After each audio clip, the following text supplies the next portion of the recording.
What's up, everybody? You're listening to the Hustle and Flow Chart podcast with your boys, Matt Wolf and Joe Fear. Check it. Yo, welcome back to another hot episode. I'm with my homeboy right now. Yes, you are. I'm Joe Fear. I'm Matt Wolf, and this is the Hustle and Flow Chart podcast brought to you by evergreenprofits.com. Oh, wow. You just said it all, huh? Yeah. Cool.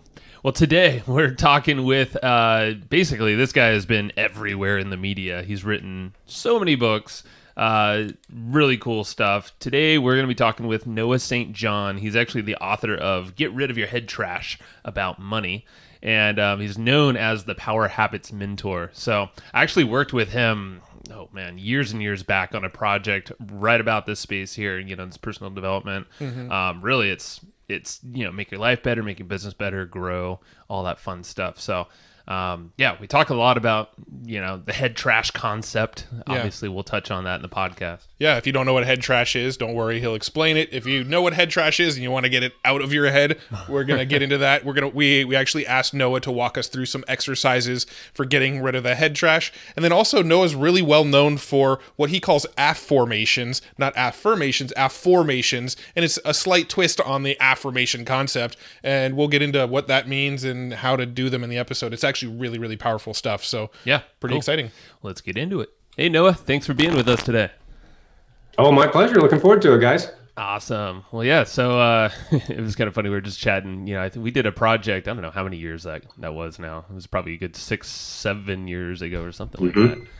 But so I'm sure you've come a long way since we last chatted, because I think that was the last time we did chat. So I guess give us a little, quick backstory on who you are, where you've been, and kind of where you're at now and what you're doing. Sure, absolutely. Well, I founded my company, successclinic.com, in my college dorm room in 1997 with $800 to my name and a book on how to do HTML. Now, most of the people listening could go, what's HTML? And my point is, exactly. You don't even need to know what HTML is nowadays, because everything is just point and click. And so, look, there was no Facebook, no YouTube, no Twitter. Social media meant sitting around the TV watching TV with your friends. That's what social media was at that time. And there's no blogging. You couldn't on a website. Basically, you could put maybe an image that was 20 pixels by 20 pixels if you were lucky, because you remember that was in the days of dial-up. Yeah.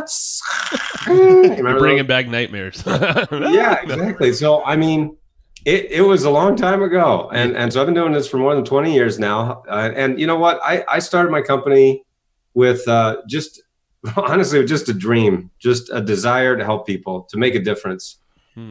Because just going back a little bit, I grew up poor in a rich neighborhood. I know that's a total cliche, but true. I grew up in a little town called Kennebunkport, Maine, which just happens to be one of the wealthiest communities in New England, but my family was dirt poor. I mean that literally. We lived at the bottom of a dirt road in a drafty, unfinished house that my parents ended up losing to foreclosure. So from a very young age, I was painfully aware of the dichotomy, the gap, the chasm between the haves and the have-nots. The haves was everyone else in the community. The have-nots was my family. And so I really hated it. I hated that poverty, that lack, that not enoughness that I grew up with. Now, my parents worked really, really hard. I mean, they struggled, they sacrificed just to keep food on the table, but they could just never get ahead. And so from a very young age, I was painfully aware of the difference between people who worked really hard and didn't get ahead, and the people who didn't seem to work so hard and yet had great abundance of wealth. I'm going, this doesn't make any sense.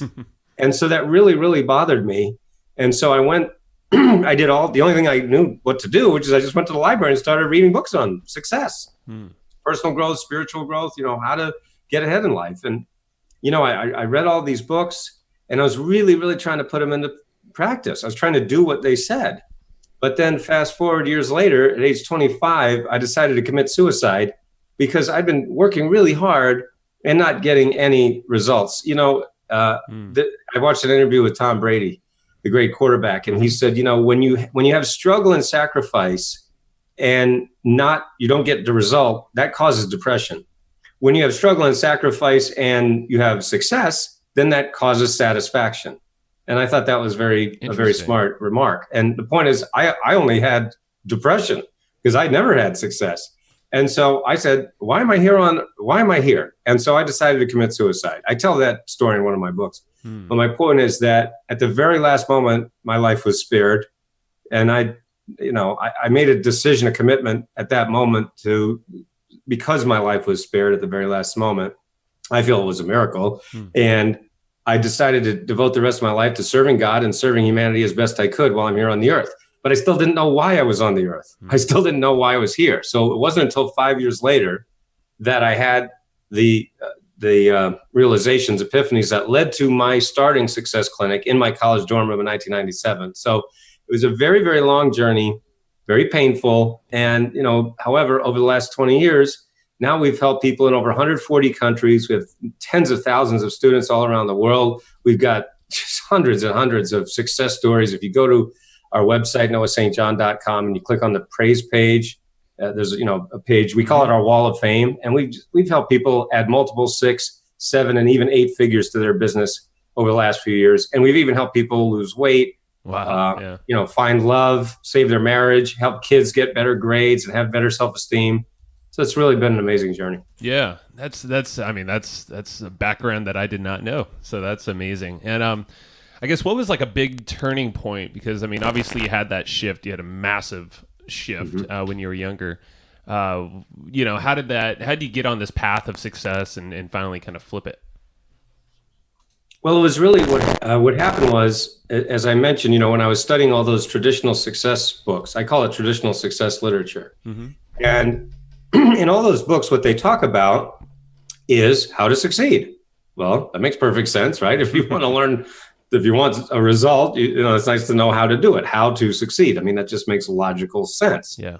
The problem is we humans aren't logical, right? And so that was the basis of one of my major epiphanies that I had in 1997, which actually led to my writing my very first book, which is called Permission to Succeed. And what I realized is that we humans don't actually, many of us don't need more how-tos of success. What we actually need is to learn how to give ourselves permission to succeed. That was the phrase that just hit me like a bolt of lightning when I realized that I had never given myself permission to actually be successful. That's why I was reading all those books and they weren't making any sense to me. They didn't hit the actual problem that and then I realized millions of other people have, or I had at that time, which was, I don't even know if I'm allowed to succeed. I know that sounds crazy. I know that sounds silly even to some people. They go, what do you mean permission to succeed?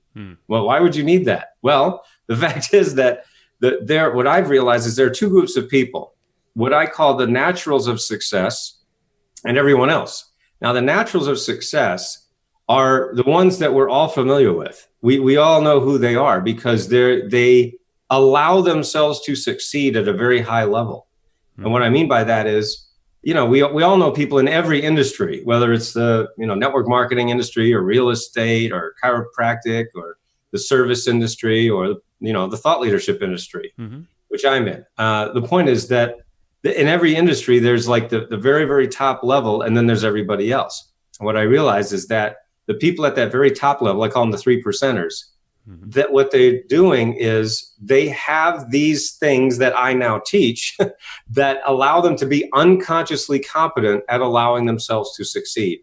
And so I'm sure we've all heard the fact that, when you're learning a skill or a new habit, we go through the 4 stages of competency. You start with unconscious incompetence. That means you don't know that you don't know. Then you go to conscious incompetence. That means you don't know. Then you go to conscious competence, which means you know and you're working at it. And then you go to unconscious competence, which means you do without thinking. And so what I realize is these naturals, these 3%ers, are unconsciously competent at allowing themselves to succeed. So they went right to the how-tos. They said, well, here's how to succeed.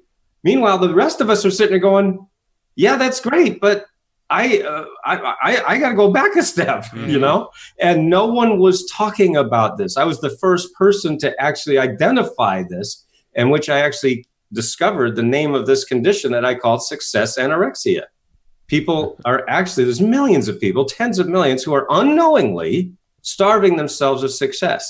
So that was the basis of my entire body of work that now I've written 14 books and they're published in 17 languages. And as I mentioned, we've helped people actually now we've not only helped people build multiple 6 and 7 and add even 8 figures to their business, but we've helped our clients add over $500 million just over the last few years. Now it's interesting that you said about the whole how-to thing, because we definitely picked that up with just our own community with our teaching. We have a lot of marketing education out there, and it's definitely, there's some people just have this brick wall where they're like, okay, they're not ready for the tools, but they're ready maybe for principles first, and maybe even, obviously the mindset stuff and the stuff that you talk about as well. But yeah, you see a lot more of the how-tos than what you're talking about here, which is kind of unfortunate. But it's maybe it's sexier to people. The how-tos just kind of get right to it. Absolutely, yes. This is what I talk about: the difference between personality-driven success and system-driven success. Now, you can't turn on Facebook nowadays without some guy saying, "Hey, man, look at my sports car, and look at this, and look at my that, and look at how cool I am. Aren't I awesome?" Yeah. And it's like, yeah, you're awesome, man. Now, the question is, have you helped anybody else, or is it just all about you? And that's what's so funny, because as you said, it is sexy. And because we humans, we look at those aspirational type of images, and, the brain just goes into overdrive of, ooh, I want that. So those self-promoters, those great self-marketers are hitting the right buttons in the human being. The human being wants those nice things. Nothing wrong with that. The problem is that usually 99 times out of 100, that guy did it by virtue of his personality, and so you say, you look and you go, okay, have you helped anyone else? And the answer usually is, that's usually the answer you get. And so my point is that's why what I've noticed, guys, is that there's 2 kinds of people in this industry. There's the look at me guys and the look at us guys. Look at me guys is what I'm talking about. Hey, look at my this, look at my that. Again, there's nothing wrong with the thing. We all want those nice things, nothing wrong with it. But I'd rather brag about my students. I'd rather talk about their success, because that's how there's a system. If there's no system, then all you have is a guy talking about how cool he is. And the kind of weird thing is that works. It really works. That's why those guys are making a lot of money and getting all the attention, because they're good at getting attention. But my problem, I guess, with that is, are you doing anything for the rest of the people that you're supposedly saying that you're helping? Right. Usually, I'm not seeing it. Yeah. No, that makes sense. And yeah, there's one too many of them right now, and social media, YouTube, all that stuff, but we won't go there. We won't name names. What are some of the most common reasons of this whole permission to succeed, kind of these roadblocks? What are the most common ones that you see with your students? Well, it's funny that you asked that, because that's why I wrote my new book, which is called Get Rid of Your Head Trash About Money. And, we can mention that your listeners here can actually get that book for free. They just go to sendmeabooknoah.com. Very easy to remember. Sendmeabooknoah.com. And I will do that. I'll send you a book. Nice. And it's free. We just ask you to cover the shipping. But anyway, sendmeabooknoah.com. And the reason I wrote this book is because I saw people making the same mistakes over and over and over and over again. And I said, this is simple. You don't have to keep beating your head against the wall. And so the subtitle of the book is How to Avoid the 3 Big Money Mistakes Even Smart People Make. And I know that everybody listening to this program is very smart. However, you may be making one or more of these mistakes without even knowing it. Now, the first mistake that I see people making is not getting rid of your head trash about money. So, of course, that brings up the question, well, what do you mean? What is head trash? What does that mean? Okay. So do you mind if I talk about that for a moment? Go for it. It's one of my questions. Oh, good. Okay, good. All right. So this is, like I said, this is basically what I've written 14 books about, this whole concept of head trash. What does it mean? Okay. So head trash basically is that guy in your head that says, I can't do it because ... And then you just fill in the blank. Well, I can't do it because I'm too old. I can't do it because I'm too young. I can't do it because I've made too many mistakes. I can't do it because I don't have the money. I can't do it because I don't have the time. I can't do it because I don't have the connections, or because I'm a woman, or because I didn't go to college, or I didn't go to the right college, or I don't live in the right city, blah, blah, blah, blah, blah, blah, blah, right? You get the point. Yeah. So here's the whole funny, not funny thing about this whole concept of head trash is that you always make yourself right. See, we humans have an amazing ability and proclivity, in fact, a deep need to be right. In fact, I would argue that most people would rather be right than happy. In fact, they'd rather be right than rich. Because think about it. You're literally saying to yourself, now these thoughts may be conscious, they may be subconscious, or maybe a little of both. All right. But so the point is, let's say you say, one of your head trashes is, well, I can't do it because I don't have the time. Right. And so guess what's going to happen? You're going to make yourself right. And so you're going to, be running around all the time. You're always busy, but you're not getting anything done. I call it being on a treadmill, right? You're on a treadmill working really, really hard and getting nowhere. Yeah. Right. Yeah. So you're treadmilling. And so, but you're right. But you're not happy and you're not reaching your goals.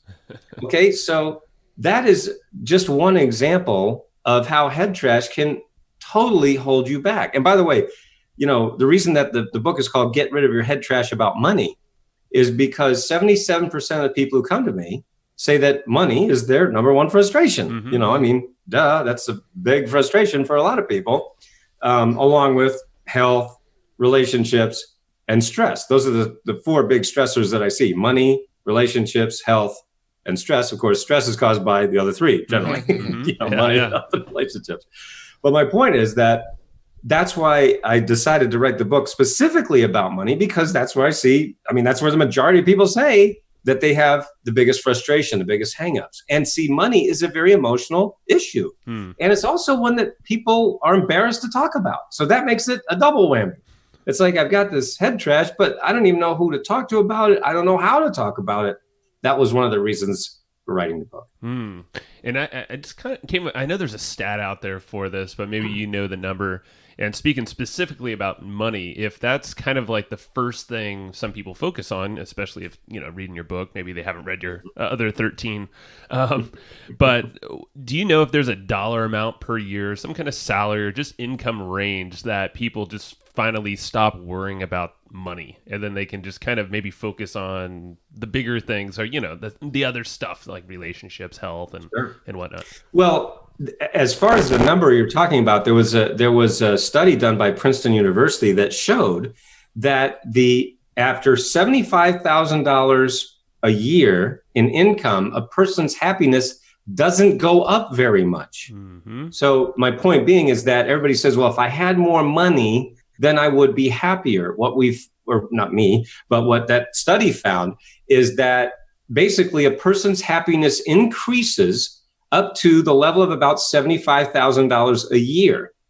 And then after that, it's pretty much doesn't move very much, which I thought was fascinating, because I'm like, are you kidding me? That's like a month. Yeah. How is it 75,000 a year? I mean, that should be like a month. And I was a little shocked by that number.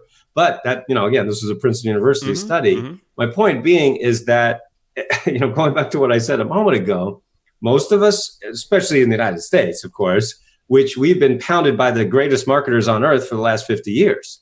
And that is, you get more stuff and you will be happier.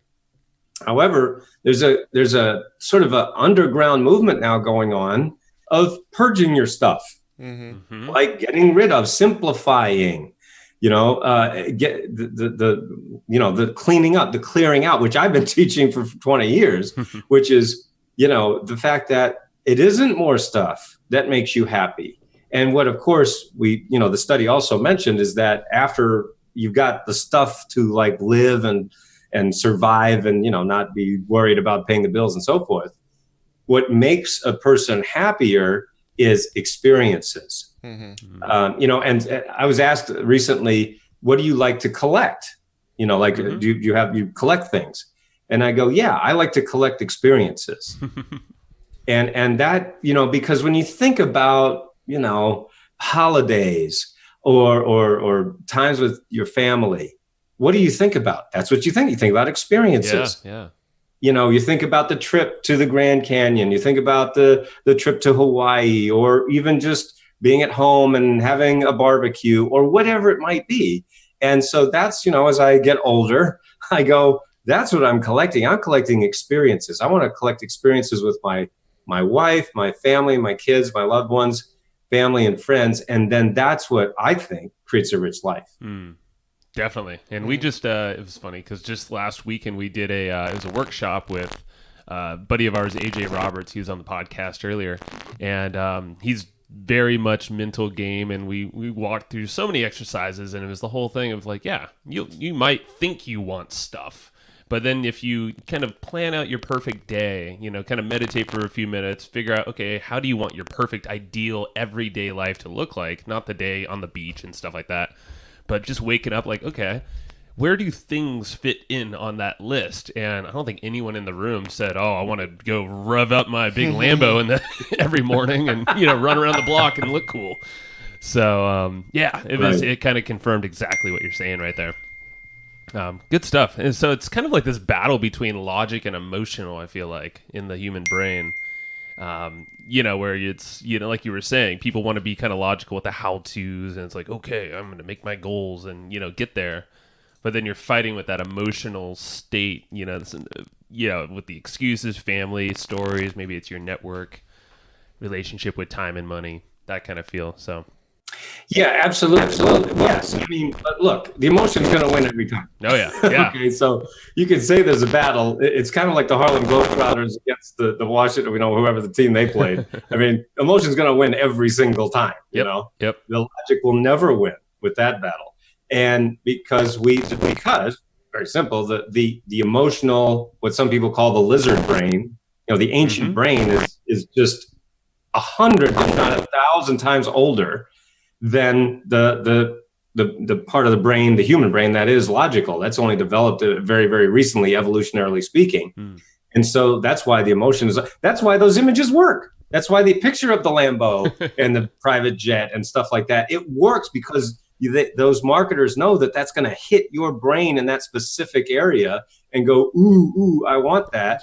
And the logic is out the window. So all the stuff I'm saying right now goes totally against all those emotions. And that's why, those self-marketers are getting, they're taking a lot of air out of the room. I'm just here talking about it so that hopefully next time when people see those, they ask questions like I'm saying, like, have you helped anyone else? Or is it all about you? Do you have any case studies? Yeah. Go to noahstjohn.com, click on the praise page, the results page, and you go, we got 20 years of results. So yeah, there's a system versus a guy's personality. Right.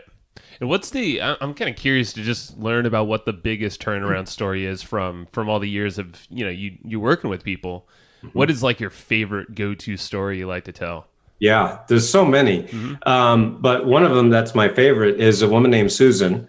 And she actually heard me on a program very similar to this. She heard my story. And at that time when she heard me, she was really almost at the end of her rope. She was $60,000 in credit card debt.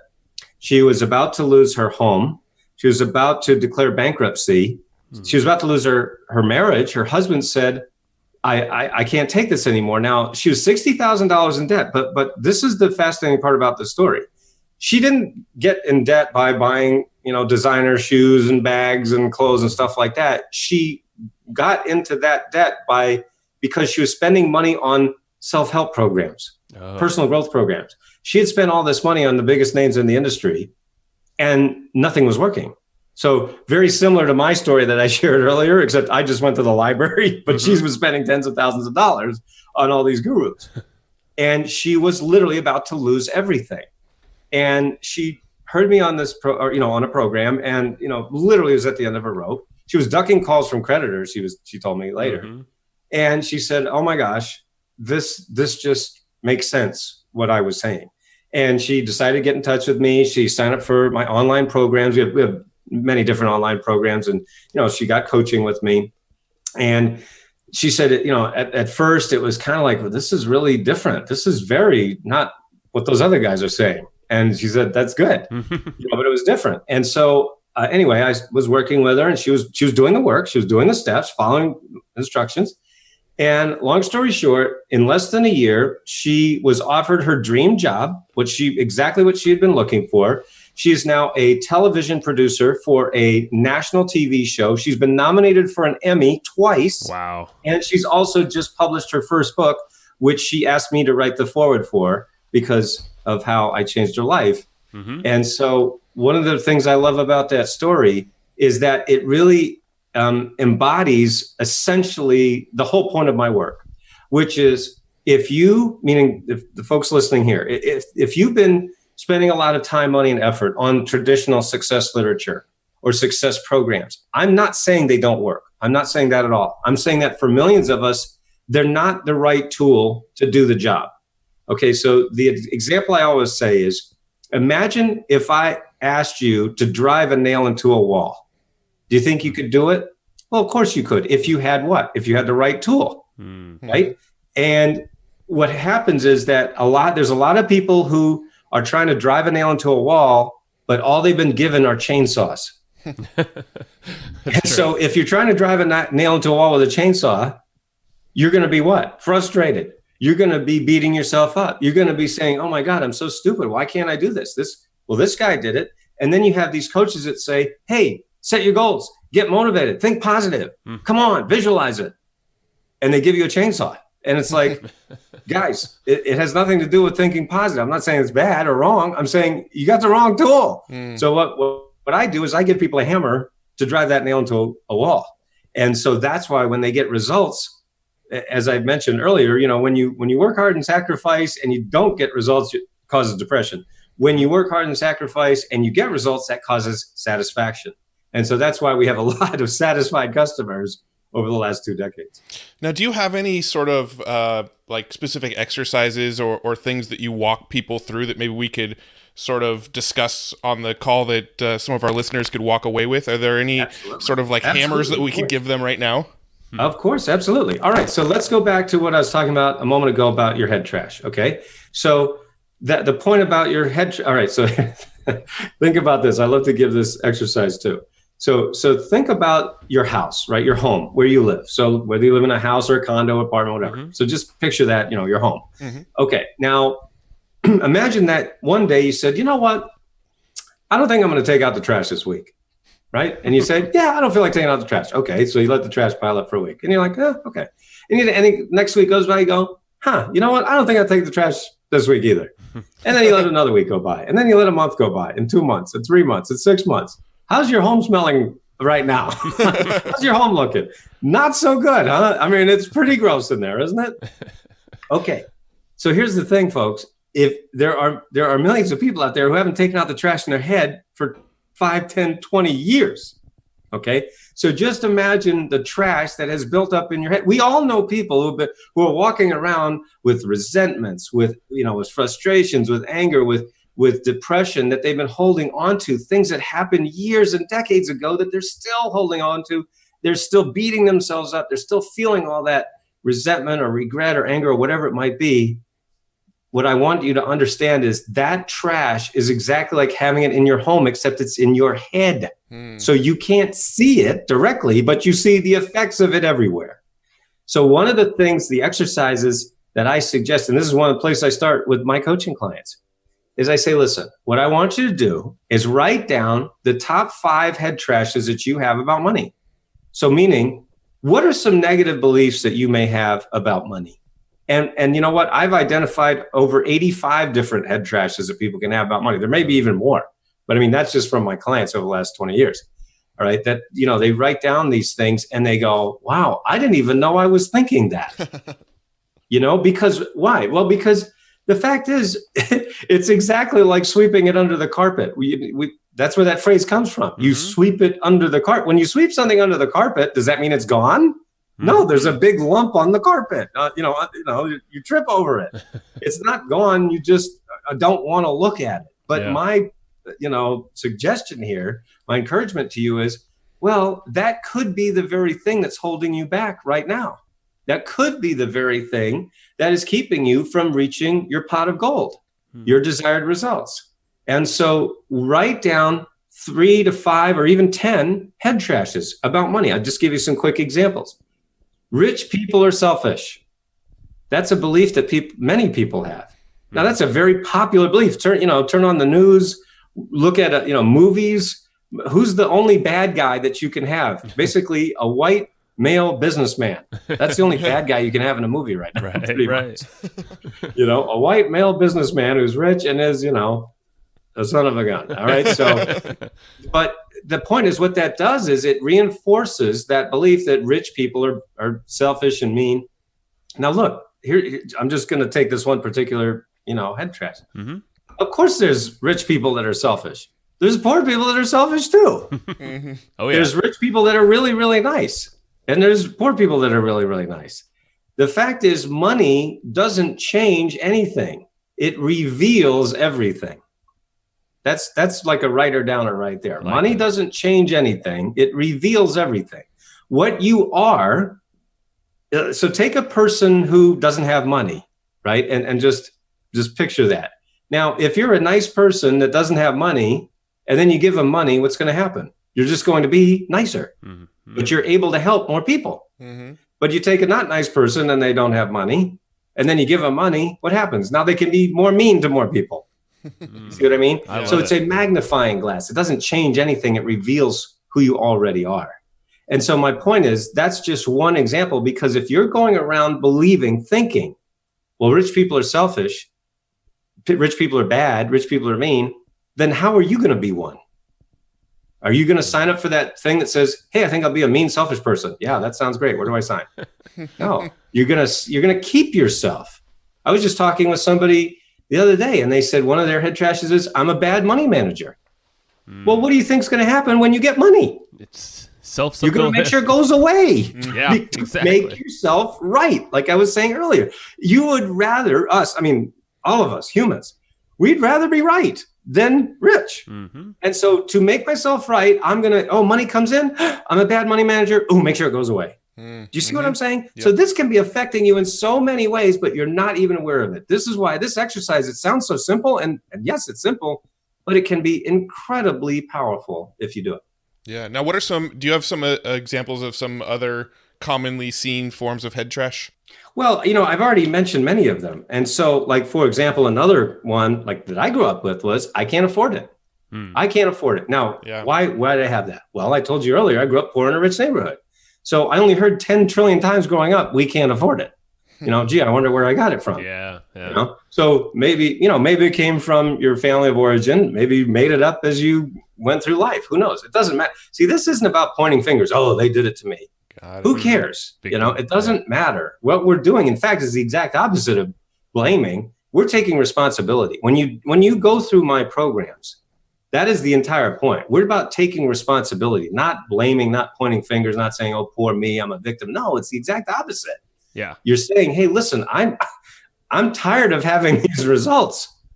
Ben Franklin said, there are only two guarantees in life, death and taxes. Well, with all due respect to old Ben, I would argue there's a third guarantee. And that is, if you keep doing the same thing, I guarantee you'll keep getting the same results.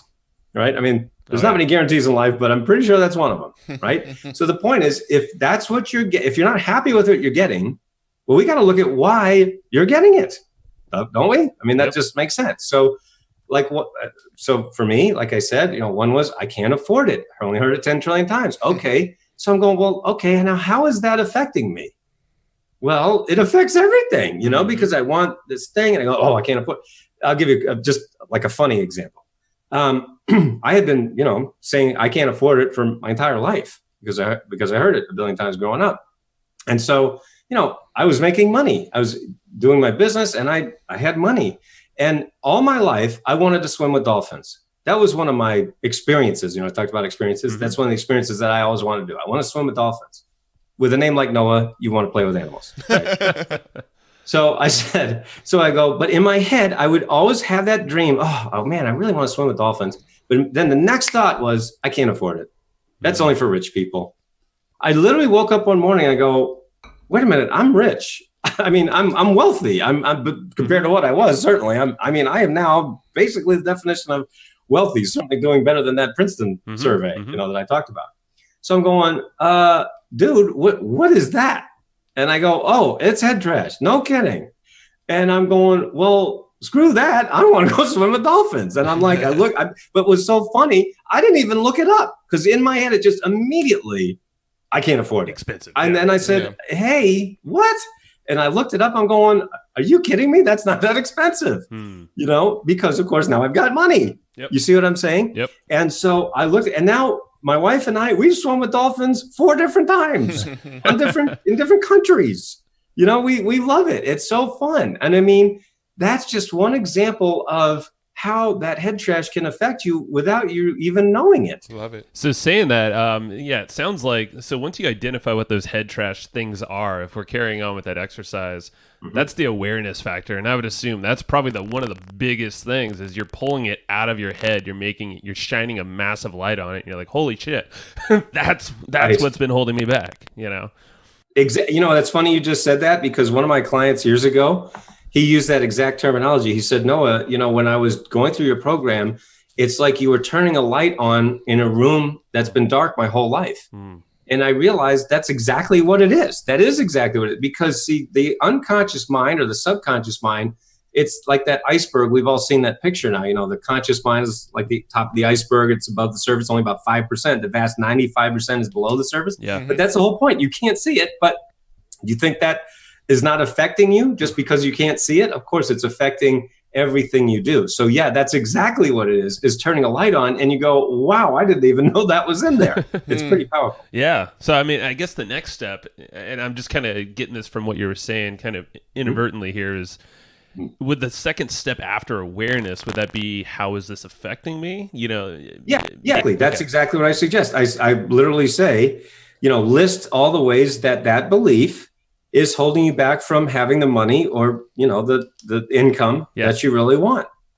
In what ways is it affecting you? Now, I get that swimming with dolphins is not like a life or death situation and stuff like that. But, in other cases, of my clients, like, I was just talking about, I'm a bad money manager, that belief. I mean, imagine how that could be affecting you. It could be affecting you tremendously. Sure. Maybe you get a big amount of money in and you make sure it goes out again. Right. So wouldn't it be great to have a different belief that says, well, wait a minute, I'm a good money manager, to start to change your beliefs. So yeah, this is one of the first places to start. By the way, I do also talk about in the book, the importance of mentorship. That's another really important thing that I just really want to mention because as I talked about earlier, we have, it's so easy to see this personality driven success out there. You can't turn on Facebook without seeing it. The problem is, as I mentioned, that they usually are just all about themselves. That's the only success story they have is themselves. Well, that doesn't help any of the rest of us. And believe me, I've given those guys a lot of money and lost a lot of money because I bought it too, for a long time. I was, I bought it just like everybody else. And so my point is that when you have a system-driven success, a real mentor is really what we teach at Success Clinic is 3 things. A true mentor is number 1, someone who's where you want to be. Now that's the easy part. That's personality driven success is. Oh, they got the car, the house, the whatever. Okay. That's the easy part. The second stage is they have a system that can help you get there, meaning someone who's not them, right? That's the part that everybody forgets. But then the third step, the third stage, or the third part of a real true mentor is someone who actually helps you get there. Someone who actually does it, see? So you can know how to do something and still not do it. So that's the point. That's, again, one of the reasons we have so many success stories is because I would rather brag about my students than myself. I'm just a weird guy. I like talking about my students. It's a good thing. I'm not as comfortable talking about myself. I'd rather talk about Susan and Sheila and Tim and, George and all of them, Mike, and you just go to the page and you'll see all the stories. My point being, is that having a true mentor, you've got to be very, very careful who you pick as your mentor, I think, because it's so easy to just fall into the trap of, oh, well, they're where I want to be. That's great. Can they help you get there? Do they have a system? And number 2, will they actually help you? Those are the 2, those, to me, are the 2 most important. Those are huge. Yeah, for sure. And I was just thinking about this as we were talking about head trash and we're talking about, starting out the 75,000 mark. I would imagine now you're dealing with a lot of successful people. I mean, I know you're doing your job right. You have a lot of success. So what are you seeing after people get past that initial hurdle? Yeah, now, they're quote unquote wealthy, but I mean, everybody's still dealing with head trash. How, is it the same stuff just in a different form, or is it completely different? Like, what are you seeing? That's a great question. And what I call it is the spiral staircase of success. Okay. So imagine walking up a spiral staircase. You're, as you said, you're kind of dealing with the same, but it's not quite the same. Mm-hmm. So for example, like I said, I can't afford it. That was my belief for, most of my life. Well, I don't really say that anymore. Now it's, okay, how am I going to get the best return on my investment? You see how that's a more empowering question? Oh, yeah. Mm-hmm. How am I going to get the best return on my investment? Is this particular investment the best way or the fastest way or the easiest way to get my ROI? You see, so that's a more empowering question. That's what I want people to start asking, is questions like that, because, hey, everything has a cost, right? Or, some price attached to it if there's an investment. So the question isn't, well, how much is it? The question in your mind should be, how fast and how easy can I get my return on this investment, whatever it is that you're looking at?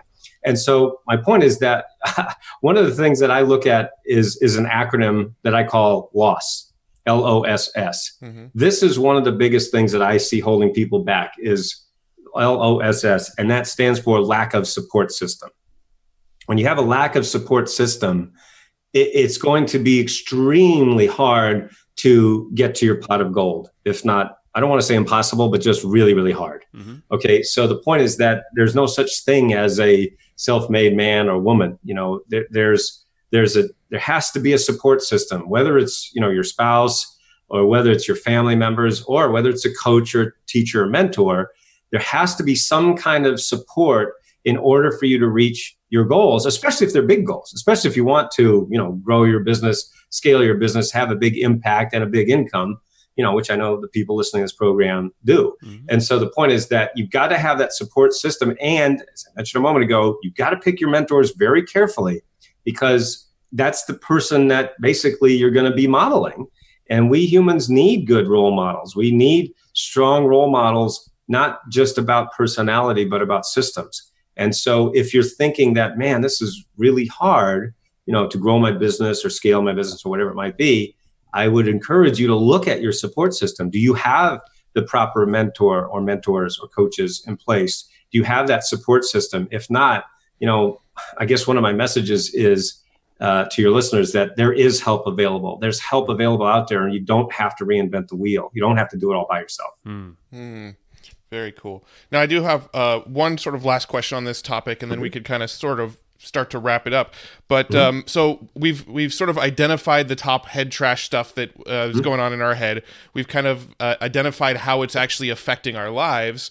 We know that we should probably go out there and look for a good mentor that meets all the criteria we just discussed. What sort of things can we start doing on a daily basis to start shifting this head trash? What's the recommendation once it's identified and we know how it's affecting us? What can we do to sort of shift those beliefs? Yeah, absolutely. One of the things that I teach is my concept of Afformations. I'm kind of famous for inventing this method called the Afformations method. We all know what an affirmation is. An affirmation is a positive statement, like I am happy, I am rich. So basically what the traditional success teachers said is just take those. If you have a negative belief, just turn it around, make it a positive statement. Instead of I'm not good enough, you say I am good enough. Mm-hmm. So the classic example is I am rich, and you say I am rich, and your brain says no, you're not, right? And so what basically they're saying, what they taught is bash your brain into submission. That's basically what they taught. Mm-hmm. Bash your brain into submission, and I'm sure it'll work out. Okay. Well, many years ago, in fact, in 1997, I had a shower epiphany. I call it the shower that changed everything.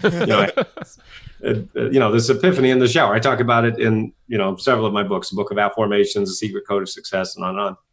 Anyway, so I realized, wait a minute, the human mind actually operates using questions, right? Not statements. If I were to ask you, why is the sky blue? Your brain automatically starts to search for the answer. Why is the sky blue? Mm-hmm. Now, you couldn't even help doing it. So I said, wait a minute, why are we going around making statements we don't believe when the human mind automatically searches for answers to questions? Why don't we just cut out the middleman? And I said, well, I don't know. What would that look like? Well, let's see. You got the statement. So what I like to do in my live events, like I have a live event called Freedom Lifestyle Experience. I have everybody stand up and I say, okay, we're going to say this affirmation. Ready? I am rich. And everybody goes, I am rich. And then they start laughing. I go, what are you laughing at? They go, well, I'm not rich. I said, but you just said you were. Yeah, but I don't believe it. You see, so that's the whole point. We can say these things all we want, but if you don't believe it, it doesn't make any difference. There's nothing wrong with the statement. The problem is we don't believe the statement. So I said, wait a second. All right, so that's the statement. And the brain literally goes, yeah, right. So I said, well, if that's true, then what would the question be? Why am I so rich? Why am I so rich? Now, when you ask that question, what immediately starts to happen in your brain? You start to search for the answer, right? And so I said, well, wait a second. What we're really talking about here is the law of sowing and reaping. As you sow, so shall you reap. But what are we sowing? We're sowing seeds of thought. But what are most people doing? Sowing lousy thought seeds. Why am I so stupid? Why am I so fat? Why can't I lose weight? Why can't I make more money? Why isn't my business growing? Why is there more month left at the end of the money? And when you ask lousy questions, what do you get? Lousy answers. And that creates a lousy life. So I said, wait a second. What if instead of asking lousy questions that lead to lousy answers and create a lousy life, what if we flip the whole thing on its head and start asking empowering questions that lead to phenomenal answers and create a wonderful life? And as I was standing there in the shower, April 1997, I said, holy cow, I think I just invented something. And so I had to give it a name, and the name that I gave it was Afformations, not affirmations, but Afformations. And now this is one of the things that people absolutely love. This is one of the things that helped Susan, for example, that story I shared earlier, helped her turn her life around from $60,000 in debt to a six-figure income in less than a year. Helped Sheila go from $5,000 to $75,000 a month, helped Tim go from zero to a seven-figure income, and on and on and on and on. So this Afformations is an incredibly simple but stunningly powerful method to instantly and immediately change your subconscious thought patterns from negative to positive. And I can imagine just using that in like a meditation space, just like, okay, what is one question, whatever it might be, money related, work related, whatever. And then just focus on that for, 10, 15, 20 minutes. You got it. Yes. It. And when you go to our website, when you go to noahstjohn.com, we've got lots of different tools, books. We've got iForm audios. You can listen to them, as you just mentioned. You can have them in your meditation, or you can even just listen to them throughout the day while you're exercising, even listening in your sleep. So really, really powerful tool. Love it, Noah. Well, before we totally wrap up, what is one, and we know you have your own books for sure, and people will definitely check them out. What's another good, maybe a book or resource that you go to from maybe one of your mentors that you'd like to recommend? Well, the reason that I got in this industry was Dr. Stephen Covey, The 7 Habits of Highly Effective People. That book really affected me very deeply back in the 90s. It's still a great book. It's a classic. Yeah. And, I've very much wanted to follow in Dr. Covey's footsteps, and getting Dr. Covey's endorsement before he sadly passed away was one of the highlights of my career. So that was definitely one of the books that really shaped my life. That's awesome. And that's a great one. Awesome. Well, everybody listening, if you go to sendmeabooknoah.com, he'll give you a free copy of his book. And then your main website is noahstjohn.com. So everybody check that out. We're gonna try to list all of the books and resources mentioned on today's episode inside the show notes, so you'll get access to all of those there. And thanks so much, Noah. We really appreciate you spending the time with us today. My pleasure. Awesome, Noah. We'll talk soon. All right. Thank you. And I hope you just enjoyed this episode you just listened to. Now, right now, before we sign off, I have a few things I would love for you to do. So the very first thing is to go find our guest on Facebook and tell them that you loved their episode with us. That's going to help them just feel good about themselves, but also it's going to spread the word a little bit more for us. So go find them on Facebook. Everybody's on Facebook, and go say that you love their episode and maybe one cool thing that you learned there. The second thing is to go to iTunes and subscribe to our podcast. Just look up Hustle and Flowchart and hit the subscribe button. And the very last thing, the third thing, is to leave us a review on iTunes or wherever you're listening to this podcast and help us spread the word more. That's how more people are going to get this awesome knowledge, this cool podcast training, and a whole bunch of other cool free training that we give out at evergreenprofits.com. So that's about it. Go find them on Facebook, go subscribe on iTunes, and leave us a review. You would be amazing if you did that, but you're always amazing. So thanks for listening, and we'll catch you in the next episode.